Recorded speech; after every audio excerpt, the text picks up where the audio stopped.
बिस्मिल्लाहिर्रहमानिर्रहीम। अस्सलाम वालेकुम students, welcome to AG education channel. Student, आज हम बात करेंगे डिबेंचर्स और बॉन्ड्स की।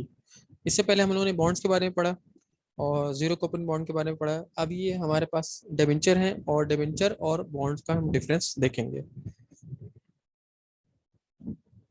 तो आइए स्टार्ट करते हैं। डिबेंचर क्या होती है, क्या होता है? सबसे पहले तो इसकी डेफिनेशन पढ़ लेते हैं कि debenture is a type of bond or other debt instrument that is unsecured by collateral. Since debentures have no collateral backing, they must rely on creditworthiness and reputation of the issuer for support. Both corporation and government have frequently issued debentures to raise capital or fund. देखिए, debentures capital और या fund को raise करने के लिए issue किया जा रहा होता है। इसी तरह बॉन्ड भी इशू होता है।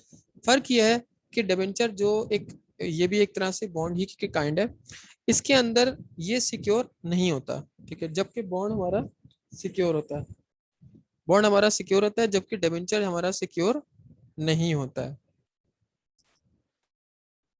हम करते ही हैं कि इसमें कोलेटरल इशू नहीं होता, ठीक है, इसलिए ये अनसिक्योर है, जबकि बॉन्ड में कोलेटरल होता है। कोलेटरल का मतलब होता है कि इसके अंदर बैक पे जो है वो पैसा रखा होता है और आपको इंटरेस्ट मिलता है, ठीक है, जबकि और बॉन्ड जो क्या होता है, सिक्योर होता है, जबकि डिबेंचर आपका सिक्योर नहीं होता।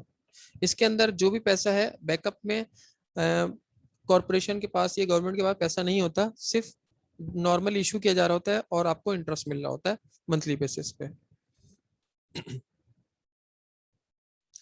Characteristics क्या है कि debenture is a type of डेब्ट instrument that is not backed by any collateral and it usually has a term greater than 10 years, ठीक है, 10 साल से ज्यादा के लिए होता है।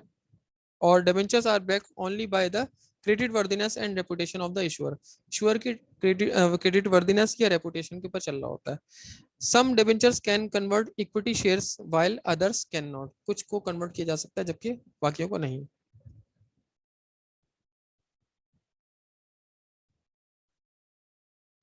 अब इसमें होता है कि असेट को एक तरह से सिक्योरिटी के तौर पर रख लेना, यानी बैंक जब लोन इशू करता है तो सिक्योरिटी के लिए अगर कोई एसेट रख लेता है तो उसको हम कोलेटरल कहते हैं। तो ऐसे लोन जो कि कोलेटरल कोलेटरल रख के जो है वो इशू किए गए हैं और उस पैसे से अगर बॉन्ड्स इशू किए गए हैं तो वो तो सिक्योर होंगे। लेकिन अगर पीछे सिक्योरिटी नहीं है और कोलेटरल के तौर पे कुछ भी नहीं रखा हुआ, तो ऐसे जो है वो डिबेंचर कहलाते हैं। और डिबेंचर जो है वो अगर डिफॉल्ट होते हैं तो फिर जो है वो इनके पास कोई वो नहीं होता, कोई पैसे पे करने के लिए नहीं हो सकते, तो फिर इसमें इन्वेस्टर को नुकसान हो सकता है। तो इसलिए ज़्यादा सिक्योर नहीं होते। लेकिन ये डिबेंचर ज़्यादातर उन कंपनीज की तरफ से इशू किए जाते हैं जिनका एक नाम होता है, बड़ी कंपनीज होती हैं, ठीक है। और बॉन्ड्स जो हैं वो नॉर्मली कंपनीज की तरफ से इशू किए जा रहे होते हैं और ये बैक बाय होते हैं कोलेटरल। तो इसमें कोई मुश्किल की बात नहीं होती। तो ये था हमारा आज का चैप्टर। आप लोगों को उम्मीद है समझ में आया होगा। नेक्स्ट लेक्चर तक के लिए मुझे इजाज़त दीजिए। अल्लाह हाफिज़।